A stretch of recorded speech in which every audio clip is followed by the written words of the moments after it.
누군가가 리듬의 정의를 물었을 때에 이렇게 말했다고 합니다. 당신이 리듬을 가지고 있다면 정의를 내릴 필요가 없습니다.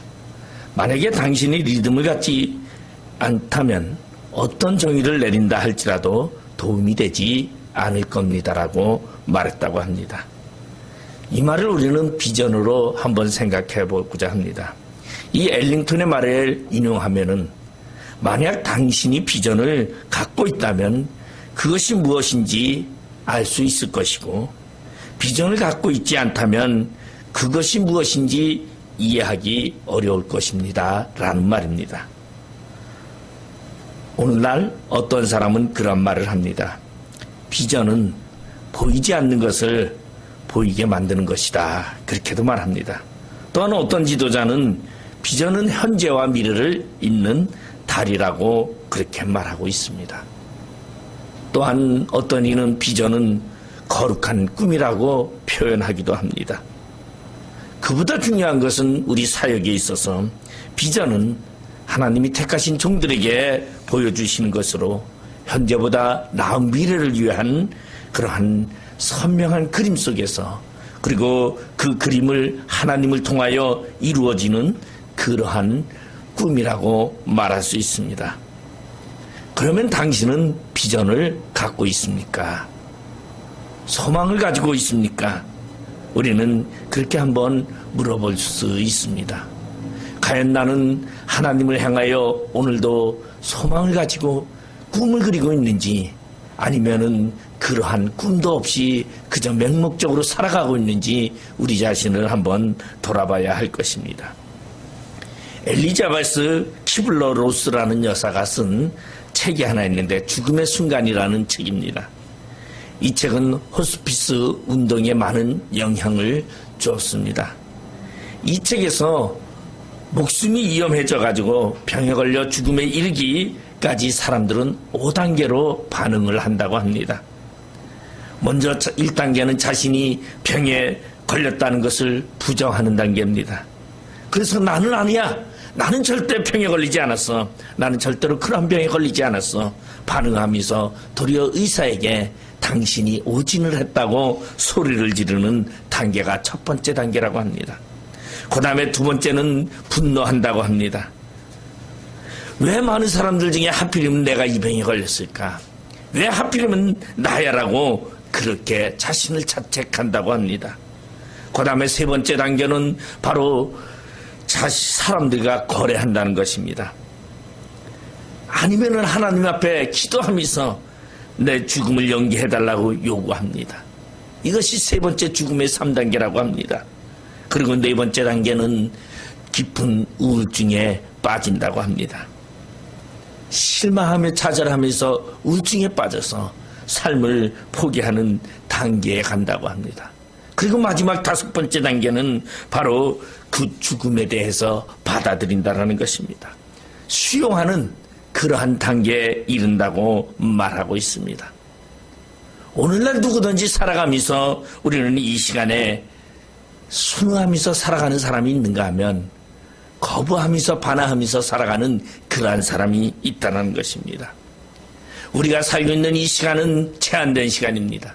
결코 영원한 시간이 아니라 짧은 시간이지만 그 삶 속에서 우리는 어떻게 순응하고 살아가는 것이 인생의 참다운 삶을 살아가는가를 말해주고 있다는 것입니다. 그러나 우리는 그러한 삶 속에서도 반항하고 그리고 그것을 탈피하고자 노력하지만은 결국은 우리는 제한된 시간을 탈피할 수 없다라는 것입니다. 우리의 삶 대부분을 우리는 어떻게 살고 있습니까? 그 시간, 주어진 시간 속에서 나는 그 시간에 순응하면서 정말로 그 시간을 잘 활용하면서 살고 있는가? 아니면은 부정하면서 분노하면서 나의 시간을 우울증으로 아니면은 또한 나의 시간을 거역하면서 반항하면서 살고 있는지 비극적이고 억울하다고 살아가고 있지는 않은지 우리가 오늘날 우리의 삶의 시간을 되돌아봐야 할 것입니다. 결코 우리에게 주어진 시간은 많은 시간이 아닙니다. 그러한 시간을 우리는 진정으로 참다운 시간을 활용할 수 있는 시간이 되기 위해서는 우리에게 주어진 사명과 우리에게 주어진 그러한 것들을 우리는 순응하면서 그것을 가장 아름답게 시간을 활용하면서 살아가는 것이 바로 그리스도인의 삶이 아닌가 생각을 합니다. 예수님께서는 사도들을 통하여 오늘 큰 일을 행하고자 했습니다. 예수님 당시에 예수님은 사도들을 통해서 사역을 하고자 했지만 오늘날 이 시대에서는 주님께서는 나를 통하여 하나님의 뜻을 이루시기를 원한다는 것입니다. 그렇기 때문에 우리는 하나님에게 그에게 쓰임받기 위해서는 어떠한 삶을 살아야 하는지, 우리는 오늘 이 시대 속에서 하나님이 나에게 명령하신 그 사명이 무엇인지를 우리는 발견하고 우리의 인생을 만들어가야 하겠다는 것입니다. 그러기 위해서는 어떠한 삶을 살아야 하는가, 우리가 함께 오늘 본문을 통하여 은혜를 나누고자 합니다. 오늘의 본문의 내용은 예수님께서 부활하셨습니다. 모든 사람들은 예수님이 죽었다고 실망하고 좌절하는 그들 속에 예수님께서 부활하셔서 그들의 제자 앞에 나타나가지고 말합니다. 너희들은 예루살렘으로 보여 성령이 너에게 임할 때까지 떠나지 말고 기다리라고 한 말입니다. 그래서 그들은 예수님이 감람산에서 하늘로 승천하실 때에 그들은 모였습니다. 그리고 그 예수님을, 그들은 하늘로 올라가는 그 예수님을 배웅하면서 그들은 다시 예수님이 오기를 기다립니다. 그리고 그들은 예수님에게로부터 명령을 받습니다. 너희들이 몇 날이 되지 못해서 성령으로 세례를 받을 것이다. 그래서 너희들은 모이기를 힘쓰라고 말합니다. 그래서 오늘 본문 6절에 보면 그들이 모였을 때에 예수께 여쭈어 이르되 주께서 이스라엘 나라를 회복하심이 이때니까 하니, 오늘 이 본문을 보면은 사도들이 예루살렘 동편에 있는 감난원이라는 산에 모여 있었다고 했습니다. 그들이 모여서 그들의 나름대로 생각은, 그들의 이기심과 그들의 욕망이 그곳에 담겨 있었습니다. 그리고 예수님에 대한 말씀을 왜곡하고 있습니다. 다시 말해서 예수님이 이 세상에 오셔서 이스라엘 민족을 독립시키고 회복시켜주고, 그리고 예수님께서 이 이스라엘이라는 나라를 통치해갈 때에 자기들은 한자리 하면서 인생의 마지막을, 인생의 남은 시간을 행복하게 살기를 원했던 것이 그들의 모습이었습니다. 그래서 그들은 모였습니다. 그들은 자기들의 권력의 자리에, 자기들의 한상의 자리에, 자기들의 좀 더 나은 자리를 생각하며 그러면서 모였더라는 것입니다. 그런데 오늘 예수님은 그들에게 그런 말을 하지 않습니다. 너희들이 모여서 기도하고 성령의 은사를 받게 될 것을 이야기하고 있습니다. 다시 말해서 위로와 치료와 사명을 받게 됨을 말해주고 있습니다. 오늘 여기서 우리는 볼 수 있는 것은 결코 나 혼자만이 하나님의 사역을 이룰 수는 없다라는 것입니다. 그리고 내가 무엇인가를 통해서 이루는 것이 아니라 모이기에 힘쓸 때에 하나님의 성령이 그곳에 임하고, 그리고 하나님이 그곳의 사명을 통하여 이 땅 가운데서 하나님의 뜻을 이루는 것을 우리는 오늘 발견할 수 있다는 것입니다. 우리 인생이 혼자 살아간다면 가장 먼저 우리에게 다가오고 우리에게 시험을 주는 자는 사탄이라고 말할 수 있습니다. 사탄은 혼자 외롭게 있기를 원합니다. 그러나 하나님의 성령 안에 있는 사람들은 모여서 그들이 떡을 나누며 교제하며 함께 하기를 원한다는 것입니다. 다시 말해서 모임을 통하여 건강해지고 그들이 영적으로 성장되어지고, 그리고 이 세상 가운데서 주님의 뜻을 이룬다는 것입니다. 우리는 가정을 보면 이러한 것을 생각할 수 있습니다. 자식이 잘못해도 부모는 그 자식을 늘 감싸합니다. 그러던 어느 날 자식이 한번 잘못했을 때에 그의 아버지가 회초리를 듭니다. 그러면 자식은 뭐라고 생각을 합니까? 우리 아버지가 변했다고 생각할 수 있습니다. 그전에는 나에게 매를 때리지 않더니 이제는 나에게 매를 다 때리다니 우리 아버지가 변했다고 생각할 수 있습니다. 그러나 변한 것은 아버지가 아니라 자식이라는 것입니다. 왜?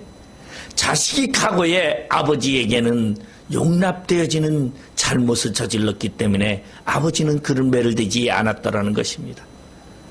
그러나 아버지가 용납되지 아니하는 죄를 지었을 때는, 그러한 자신이 변했을 때는 아버지는 몽둥이를 틀 수밖에 없다라는 것입니다. 다시 말해서 부모는 자식이 올바른 길을 가기도록 지도하기 위해서 애쓰는 마음으로, 쓰라린 마음으로 매를 든다라는 사실입니다. 우리도 신앙생활 할 때 종종 우리는 나의 하나님의 변함을 우리는 느낄 수 있습니다. 내가 지금까지 신앙생활을 하면서, 지금까지 하나님 앞에 다가오면서 하나님은 내 기도를 들어주었고 내 생각을 지금까지 응답해 주었는데, 언제부터인지 하나님은 내게 응답도 들어주지 아니하고 내 기도도 멀리하는 그러한 것을 느낄 때에 우리는 하나님이 변했다고 생각하는데, 결코 하나님이 변한 것이 아니라 내 자신이 변해가고 있음을 발견해야 한다는 것입니다. 우리는 내 마음에 하나님이 내 기도를 들어주지 않는다고 생각할 때 얼른 내가 변해가고 있구나, 우리는 자신을 발견해야 한다는 것입니다. 내가 과거에 하나님을 사랑했던 그 사랑, 내가 과거에 하나님을 향했던 그 열정, 그것이 나에게 없어져 가고 있다는 것을 우리는 발견해야 합니다. 오늘날 교회도 변해가야 합니다. 하나님을 향해서, 하나님을 향한 그런 열정이 있는 교회가 되어야 한다는 것입니다. 다시 말해서 오늘날 사람들에게 가르치며 하나님의 예수 그리스도의 성품을 닮아가는 모습으로 변해가는 그러한 교회가 되어야 한다는 것입니다. 과거에 얻었던 은혜로, 과거에 나에게 주어졌던 그러한 사건으로 인하여 언제나 주님을 기다린다면 잘못되어져 간다는 것입니다. 오늘날 교회는 변화되는 것입니다. 예수 그리스도의 삶으로 변화되는 것입니다. 죽어져가는 사람들의 영혼을 살리는 것이 교회입니다. 영원한 생명으로 만들어가는 것이 교회라는 것입니다. 왜냐하면 교회는 예수 그리스도의 거룩한 몸이며 예수 그리스도의 피값으로 주고 사신 매길 수 없는 공동체이기 때문입니다. 여러분, 오늘 교회는 바로 예수 그리스도의 공동체, 그렇기 때문에 우리는 그 예수 그리스도의 공동체인 그곳에서 모이기를 힘써야 합니다. 예수님은 그렇게 세상을 떠나면서 하늘을 향해 승천하면서 모이기를 힘쓰라고 이야기하고 있습니다. 왜? 오늘날 이 세상에 바로 성도들의 마음이 분산되지 않기를 원하시기 때문입니다. 여러분, 오늘날 어떤 사람은 그렇게 말합니다. 나는 신앙생활을 하고 있다고, 나는 예수를 믿고 있다고, 그리고 나는 교회는 공동체는 가지 않지만 나는 언제나 예수님을 믿기 때문에 나는 구원받은 자라고 생각을 합니다. 그러나 그것은 착각이라는 것입니다. 왜? 예수님도 모이기를 힘쓰라고 하는 이유는 바로 인간이 변하지 않기 위해서입니다. 신앙이 변하지 아니하고 예수 그리스도를 향한 열정이 변하지 않게 하기 위해서 예수님께서는 모이기를 힘쓰라고 말하고 있습니다. 그렇기 때문에 초대교회는 모이기를 힘썼다고 말합니다. 그들은 모이기를 힘쓸 때 그들은 서로 떡을 떼며 서로 은혜가 충만했다고 말합니다. 그러나 오늘날 교회를 우리는 바라보면 모이기를 폐하는 교회가 되어버리고 말았습니다. 모이기를 힘쓰지 않습니다. 인생의 삶에 바빠서 시간에 쫓겨서 모이기를 게을리하는 것이 오늘날의 교회라고 합니다. 오늘날의 그러한 인생의 쫓김에 따라서 모이기를 게을리했던 교회들은 점점 타락해가고 있다는 것입니다. 그렇기 때문에 우리는 모이기를 힘써야 합니다. 시간에 쫓긴다고, 우리 환경이 어렵다고, 그러나 모이기를 힘쓸 때에 하나님은 그것에 성령이 임하시게 하시고 그것의 은사를 통하여 역사하시고 그리고 변화하게 하시는 하나님의 능력이 그것을 통하여 이루어진다는 것입니다. 제가 봐도 오늘날 부흥되는 교회는 모이기를 힘쓰는 교회입니다. 그러나 모이기를 힘쓰지 않는 교회는 점점 쇠락해 가고 있는 것을 우리는 발견하고 있습니다. 과거에 제가 어렸을 때에 교회는 부흥됐습니다. 우리나라 7, 80년대에 굉장히 6, 70년대에 부흥됐습니다. 그때 교회마다 모이기를 힘썼습니다. 제가 중학교 다닐 때도 그때의 교회에서 가르치기는 학교를 오가면서 등하굣길에 교회에 들려서 기도하라고 가르쳤습니다. 우리는 그때 거의 아마 대다수의 많은 그때 신앙생활 했던 사람들은 거의 대다수가 출퇴근하면서 학교 등하굣길에 아니면은 어떠한 길이든지 늘 하루에 한 번씩은 교회에 들려서 하나님 앞에 기도했습니다.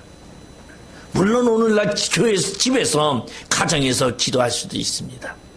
그러나 그보다 그때는 교회에 모여서 기도했습니다. 그 이유가 무엇입니까? 진정으로 하나님의 은혜를 사모하며 하나님의 은혜를 염원했기 때문입니다. 바로 모이는 그곳에, 그리고 내가 함께하고자 하는 그 공동체에 열심을 낼 때에 하나님은 역사했다는 것입니다. 오늘 우리는 교회를 바꾸는 것이 아닙니다. 나 자신을 바꿔야 한다는 것입니다. 교회는 하나님의 몸이요, 교회는 하나님의 말씀이 있는 것입니다. 교회가 바뀌어지는 것이 아니라 내 인생이 바뀌고 내 자신이 바뀌고 그리고 모이기를 힘쓸 때에 그 교회는 놀라운 역사를 일으키며 이 땅에서 사명 감당 다하는 그러한 교회가 될 수 있다는 것입니다. 우리는 오늘 증인된 삶, 그러기 위해서 가장 먼저 우리가 해야 할 것은 모이기를 힘써야 합니다. 어제 우리 정현각 집사님이 그런 말을 했어요. 뭐라고 안 하면 어떤 때 마음이 기도하고 싶어서 그래서 교회로 가려고 하는데 교회가 멀다 보니까 이 추운 날씨에 올래니까 가기는 싫고 그런 마음이 생긴다. 우리가 외롭고 우리가 힘들 때에 우리는 기도하고 싶어집니다. 그럴 때에 우리 환경은 가지 말으라고 합니다. 그것은 무엇입니까? 아니 괜찮아. 너는 혼자라도 얼마든지 신앙생활 할 수 있어. 그것을 속삭이는 것은 사단이라는 것입니다. 바로 모이기를 힘쓰며 함께 기도하며 함께 서로를 위하여 간구할 때에 놀라운 역사는 일어났다는 것입니다. 그렇기 때문에 우리는 예수 그리스도의 증인된 삶을 살기 위해서 하나님이 나에게 맡겨주신 그 사명을 감당하기 위해서는 나 홀로가 아니라 먼저 모이기를 힘써야 하겠다는 것입니다. 두 번째로 오늘 본문 8절에는 이런 말씀을 하고 있습니다. 오직 성령이 너에게 임하시면 너희가 권능을 받고 성령의 받아야 함을 말해주고 있습니다. 예수님께서는 너희들이 모이라 말하고 있습니다. 그리고 모이면은 너희들이 기도하고 성령을 받으라고 말하고 있습니다. 다시 말해서 성령을 받은 자만이 하나님의 사역을 감당할 수 있다는 것입니다. 인간의 생각과 인간의 뜻과 인간의 방법으로 하나님의 사역을 감당할 수 없다는 것입니다. 다시 말해서 성령을 받아야 하나님의 뜻을 이룰 수 있습니다. 그러면 성령을 받아야 하는 이유가 무엇입니까? 성령을 받으면 성령을 받는 순간에 너희가 권능을 받는다고 말하고 있습니다. 다시 말해서 하나님의 능력을 받는다라는 사실입니다. 여러분, 하나님의 능력이 없이는 우리는 이 땅 가운데서 하나님의 사역을 감당할 수 없습니다. 그렇기 때문에 하나님의 능력을 받아야 합니다. 그래서 예수님 자신이 요단강에서 세례 요한에게 세례를 받을 때에 하늘문이 열리며 하늘에서 비둘기 같은 성령이 예수님의 머리 위에 임했다라고 말하고 있습니다. 바로 예수님도 똑같이 하늘로부터 성령의 임함을 받았을 때 예수님은 자신의 공생의 3년 동안 사역을 감당할 수 있었다라는 것입니다. 바로 이와 같이 우리는 이 땅 가운데서 우리의 사역을 감당하기 위해서는 성령의 임함이 우리에게 있어야 합니다. 그렇기 때문에 우리는 성령을 받아야 합니다. 성령을 받을 때 우리는 하나님의 능력을 받을 수밖에 없다는 것입니다. 과거에 제가 어렸을 때에 저는 참 하나님이 나를 사랑하지 않는가 보다 하는 생각을 많이 했어요. 왜냐하면은 저희 집에 제가 고등학교 2학년 때인데 저희 집에 그 전에 제 남동생이 있어요. 근데 남동생하고 저희 작은 누님은 그 방학 때만 되면 기도원을 그렇게 좋아했어요. 둘이서 그렇게 기도원을 잘 갔어요. 그러다 보니까 저보다 빨리 방언을 받았어요. 거기서 뭐 방언을 하고 집안에 전부 다 하는데 저는 방언을 못했어요. 그러니까 당연히 뭐라고 기도하냐고 하나님 나에게도 방언을 주세요 하고 기도를 했어요. 근데 방언을 안 주세요. 그러니까 이제 방언을 안 주시니까 그다음에 무슨 생각이 드냐면, 야, 나는 버린 자식인가 보다. 하나님이 날 사랑하지 않는가 보다. 그런 생각을 제가 많이 했어요. 그리고 그 이때에 교회에서 붕괴가 있었습니다. 춘천 제1감리교회에서 붕괴가 있었는데, 그때 붕괴에 통성기도가 있었어요. 그리고 제가 통성기도를 하는데 갑자기 제 말문이 바뀌면서 방언이 막 나오기 시작을 하는 거예요. 근데 이 처음에 방언을 받으니까 얼마나 기쁜지, 제일 먼저 다가오는 것이 뭐냐면 하나님은 날 사랑하는구나 라는 생각이 들면서 얼마나 기뻤는지요. 그때 기도를 하고 집회를 마치고 집으로 돌아가는 발걸음이 얼마나 신났는지. 아마 그때 거리가 한 2km는 되는 거리였습니다. 집과 교회가. 그 가는 거리가 너무너무 신나서 혼자서 가는 그 거리를, 그 밤중에 걷는 그 거리를 거의 뛰어다니면서 즐거운 마음으로 이 기쁜 소식을 온 세상전에서 이 찬양을 부르면서 성령이 오셨네, 성령이 오셨네, 이 찬송을 밤에 잘 때까지 불렀던 그러한 기억이 있습니다. 왜? 성령이 내 안에 임하면, 그리고 그 성령으로 인해서 내가 능력을 받게 된다는 것입니다. 그 능력을 받으면 우리는 이 땅 가운데서 증인된 삶을 살 수 있기 때문입니다. 그래서 구약의 요엘이라는 선지자는 그런 예언을 했습니다. 성령의 날에는 하나님의 영이 모든 육체에게 부어질 것이라고 예언하고 있습니다. 우리는 이러한 날, 바로 신약시대에도 성령의 세례를 너에게 임할 것이라고 예수님은 말씀하고 있습니다. 성령을 받아야만 우리는 이 땅 가운데서 능력을 행하며 증인된 삶을 감당할 수 있습니다. 다시 말해서 하나님의 사명을 감당할 수 있다는 것입니다. 아무리 무능하고 아무리 부족한 인간이라 할지라도 성령의 능력을 받으면 하나님이 기이 쓰고 아름다운 사람으로 쓰는 신실한 일꾼이 된다는 것입니다. 며칠 전에는 제가 차를 운전하다가 그런 생각을 했어요. 아니, 제가 보니까, 제가 가만히 생각해보니, 오늘날 이렇게 목사님들을 가만히 생각해보니까 말 그대로 똑똑하고 잘난 목사는 거의 없는 것 같아요. 이제 제가 생각해봤을 때에 정말 부족한 사람들이 목사들인데 왜 그러한 사람들을 하나님은 꼭 쓰실까? 제가 가만히 생각을 해보니까 바로 하나님은 어떠한 사람을 쓰는가?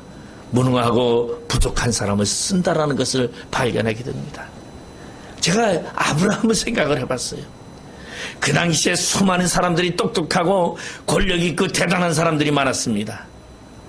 그런데 아브라함은 어떠한 사람이었습니까? 아브라함은 별 볼 일 없는 사람이었어요. 말 그대로 그들의 부족에서 쫓겨난 사람이었어요. 그들의 공동체에서 쫓겨나가지고 별 볼 일 없는 그러한 사람이었고, 그리고 오갈 데가 없는 그러한 아브라함이었습니다. 그런데 하나님은 그 아브라함에게 나타났어. 내가 내 하나님이 되어주고 내가 너를 조상으로 삼고 그리고 너를 내 민족의 시조로 삼겠다고 이야기를 하고 있습니다. 이 아브라함의 인격을 한번 볼까요? 나약합니다. 겁도 많습니다. 얼마나 겁이 많은지 애굽으로 내려갈 때에 자기의 부인을 빼앗고 자기를 죽일까봐 자기의 부인을 누이라고 속이고, 그리고 또한 그랄 왕에게 갔을 때도 부인을 자기 누이라고 속이는 사람이었어요. 인간의 템데미를 보면 정말 못된 사람입니다.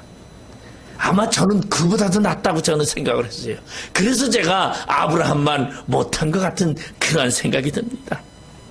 다시 말해서 하나님은 우리를 오늘 불러서 쓰셨습니다. 그런데 우리에게 불러서 쓰시는 이유가 뭐냐는 것이죠. 바로 우리의 능력이 아니다라는 것입니다. 하나님의 능력, 성령으로 통하여 쓰시기를 원하신다라는 것입니다. 하나님의 능력으로 쓰기를 원한다라는 것입니다. 여러분, 독수리가 있습니다. 독수리가 독수리다운 것은 어떤 모습입니까? 여러분, 독수리에게는 발이 있는데 그 발은 날카롭습니다. 독수리 발은 어떠한 것도 움켜쥘 수 있는 그러한 발가락입니다. 결코 독수리는 땅 위를 걷기에는 부적합한 발을 가지고 있습니다. 그러나 나무에 걸터 앉아서 먹이를 낚아채거나 하는 데는 아주 훌륭한 그러한 발톱과 날카로운 발톱과 발가락을 가지고 있습니다. 그렇다고 그 독수리의 목적이 발가락에 있습니까? 발톱에 있습니까? 그렇지 않다라는 것입니다. 독수리는 가지에, 나뭇가지에 오래 매달려 있습니다. 매달려 있을 수 있습니다. 그러나 독수리의 사명은 그것이 아니다라는 것입니다. 독수리의 목적은 창공을 높이 나는 것이 독수리의 목적이라는 것입니다. 바로 이와 같이 독수리의 사명은 창공을 나는 것 같이 우리에게도 마찬가지 사명이 있습니다. 바로 하나님은 우리를 영적인 독수리로 부르셨습니다. 우리는 걸을 수도 있습니다. 날카로운 발톱을 가지고 그리고 가지에 매달려 있을 수도 있습니다. 그러나 그것은 목적이 아닙니다. 그건 부수적인 것입니다. 우리의 주 목적은 창공을 난다는 것입니다. 여러분, 창공을 난다는 것은 무엇을 말하고 있습니까? 하나님의 사명에 부응한다는 것입니다. 나우를 지으신 그 하나님의 이름을 부르며 나에게 맡겨진 사명을 감당하며 그 사명을 위하여 훨훨 나는 것이 우리의 목적이다라는 것입니다. 우리는 이 땅에 살아가면서 날마다 새롭게 살아가기를 원합니다. 그리고 이 땅 가운데 안주하기를 원하지만 그것이 우리의 목적이 아니다라는 것입니다. 우리의 목적은 이 땅 가운데 있지 않습니다. 하늘을 나는 데 있습니다. 다시 말해서 하나님의 뜻을 이루는 것이 우리의 목적이라는 것입니다. 여러분, 우리는 이 땅 가운데 살면서 어떠한 모습으로 살아가고 있습니까? 마지못해서 살아갑니까? 아니면은 매일 기쁜 마음으로 오늘 하루를 일어나면서 하나님이 나에게 생명을 주셨고 오늘도 나에게 사명을 주셨구나, 그러한 기쁨 속에서 살아가고 있습니까? 만약에 오늘이 어제와 똑같으라면 우리는 문제가 있습니다. 어제와 똑같은 삶을 사는 것이 인간의 목적이 아니라 우리는 좀 더 나은 삶을 위해 살아가야 합니다. 좀 더 큰 꿈을 가지고 살아가야 합니다. 하루가 지났다고 내가 늙었다고 포기하는 것이 아니다라는 것입니다. 우리는 더욱더 성장되어지는 모습으로 살아야 합니다. 우리의 꿈은 만들어가야 합니다. 우리는 모이기를 힘쓰고 하나님의 성령을 통하여 우리는 능력을 행하는 그러한 미래를 꿈꾸면서 살아가야 합니다. 시간이 흐를수록 나약해지는 사람이 있습니다. 인생은 시간이 지나면 지날수록 연약해져 갑니다. 그러나 하나님의 사람은 시간이 지나면 지날수록 점점 강성해져 간다는 것입니다. 세월을 나이로 따질 수는 없다는 것입니다. 다시 말해서 우리에게 주어진 세월은 하나님께로 더욱더 풍성한 삶으로 완성되어져 가는 삶으로 우리는 살아가야 한다는 것입니다. 그것이 바로 우리의 삶입니다. 그것은 우리 인간의 뜻과 우리의 방법이 아니라 하나님의 능력만으로 가능하다는 것입니다. 우리는 2015년 1월 첫 주를 맞았습니다. 이제 52주라는 주가 올 한 해도 있습니다. 우리는 52주 동안에 우리는 각오를 해야 합니다. 우리는 진정으로 모이기를 힘쓰며 기도하기를 힘쓰고 성령 받기를 힘쓰고 그리고 하나님의 능력으로 이 세상을 이기며 살아가기를 우리는 원해야 한다는 것입니다. 그러할 때에 우리에게는 놀라운 능력과 기적이 날마다 우리에게는 넘쳐나게 됩니다. 그리고 우리는 우리의 소원하는 모든 것들이 주님의 은혜 안에서 이루어짐을 발견할 수 있습니다. 우리는 인간의 모습으로 우리의 목적을 이루는 것이 아니라 하나님의 능력으로 우리의 목적을 이루어야 합니다. 그러기 위해서는 오늘 8절 마지막에 보면은 예루살렘과 온 유다와 사마리아와 땅끝까지 이르러 내 증인이 되리라고 말씀하신 이 예수님의 말씀처럼 우리는 예수님의 증인이 되어야 합니다.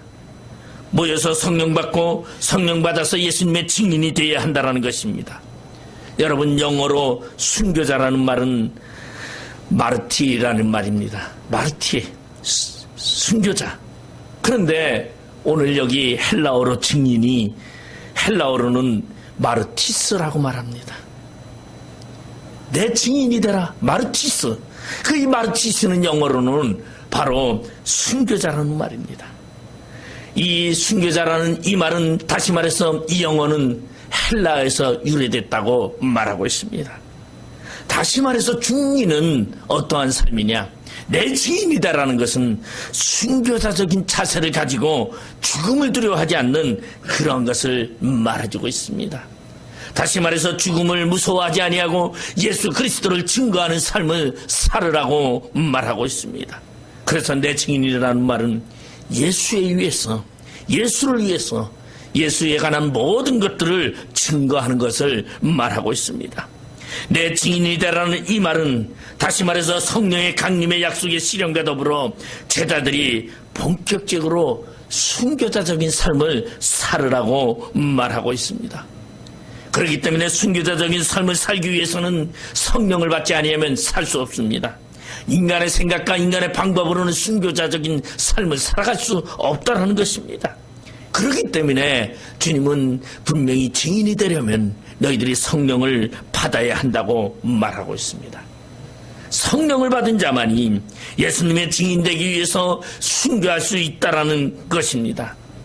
여러분, 그러면 나는 과연 순교할 수 없는데, 우리는 그렇게, 그리고 또한 나의 환경을 돌아보면서 우리는 말할 수 있습니다. 어느 한 바이올리니스트가 바이올린을 치고 있습니다. 이 사람은 다리를 저는 장애인이었지만 그는 바이올린을 열심히 치면서 많은 사람들 앞에서 뉴욕의 링컨 센터에서 바이올린을 연주를 하고 있습니다. 그런데 연주하는 중간에 바이올린 줄 중에서 하나가 현이 끊어져 버리고 말았습니다. 그때 그는 그 현을 하나가 끊어졌다고 멈추질 않으냐고 조를 옮겨가면서 그는 바이올린을 세 줄로 연주를 무사히 마쳤다고 합니다. 불과 몇 개밖에 없는 줄이 4개밖에 없는 바이올린이지만 그 중에 하나가 끊어졌을 때 남들은 포기하지만 그는 포기하지 아니하고 그 연주를 마쳤을 때에 그곳에 있던 수많은 사람들은 그를 박수를 보내며 환호하며 그를 격려했다라는 것입니다. 이것이 바로 음악가의 자질이라는 것입니다. 나의 환경에 줄이 하나 끊어졌다고 포기한다면 누구나 할 수 있지만 그것은 진정한 음악가가 될 수 없다라는 것입니다. 이와 마찬가지로 우리도 이 세상 속에서 예수 그리스도의 제자로서 살아가는 동안에 나에게 환경이 어렵다고 포기한다면 우린 예수 그리스도의 제자가 아니다라는 것입니다. 나의 환경 속에 그 어떠한 환경 속에 어려운 환경 속에서도 우리는 모든 환경과 제약을 이기고 예수 그리스도의 삶을 살아야 합니다. 그것이 바로 증인된 삶이라는 것입니다. 바로 우리 속에는 핸디캡이 없는 것이 아닙니다. 여러분, 우리 속에는 여러 가지 제약이 있습니다. 경제적인 제약이 있습니다. 시간적인 제약이 있습니다. 육체적인 제약이 있습니다. 그 어떠한 제약이 있다 할지라도 우리는 그러한 제약을 넘어서는 자가 되어야 됩니다. 그러한 모든 제약을 우리는 넘어서서 우리는 증인된 삶을 살아야 합니다. 나에게 주어진 삶 속에서 최선을 다하는 그러한 삶, 그것이 바로 예수 그리스도의 증인된 삶입니다. 여러분, 교회도 제약이 있습니다. 환경에 제약이 있습니다. 재정에 제약이 있습니다. 인원수에 제약이 있습니다. 그러나 우리는 그러한 제약에 얽매이는 것이 아니라 비록 인원이 적다 할지라도 우리는 수많은 인원이 있는 교회와 같이 우리는 하나님의 증인된 삶을 살아가야 합니다. 그러기 위해서는 우리는 최선의 노력을 다해야 합니다. 나의 가지고 있는 남은 것을 가지고 우리는 하나님의 영광을 위하여 우리는 최선을 다할 때에 하나님은 분명히 역사하시고 그리고 그런 교회를 통하여 하나님은 든든히 세워주십니다. 비록 우리 목양교회 오늘 2015년을 출발하면서 연약합니다. 환경적인 조건이 열악합니다. 여러분, 그러나 우리는 그 환경을 탓하지 아니하고 우리에게 주어진 것을 최선을 다할 때에 우리는 분명히 아름다운 교회로 하나님의 능력이 표출되는 교회로 그리고 하나님께 영광 돌리는 그러한 증인된 삶을 살아가는 자의 모습으로 우리는 승리할 수 있다는 것입니다. 우리가 주님을 기쁘게 하며 주님을 감동시킬 때 우리의 삶은 아름다워집니다. 우리의 삶은 감동적인 삶이 됩니다. 우리의 삶은 행복한 삶이 된다라는 것입니다. 그러기 위해서 우리는 증인된 삶을 살아야 합니다. 그러기 위해서 더욱더 주님의 복음을 전하며 그리고 우리에게 환경 속에 얽매이는 것이 아니라 우리를 날마다 하나님이 주시는 은혜로 말미암아 우리 자신을 치유하면서 그리고 많은 자들에게 그리스도의 참된 복음을 전하며 그리고 그들을 통하여 하나님을 찬양 돌리며 아름다운 공동체를 만들기 위해서 우리가 우리의 삶을 출발한다면 우리는 올 한 해 동안에 하나님의 놀라운 삶 속에서 놀라운 기적과 부흥을 맛보며 우리의 삶이 더욱 풍요로운 삶이 되리라고 확신하면서 오늘도 증인된 삶을 살기를 주님의 이름으로 축원드리겠습니다.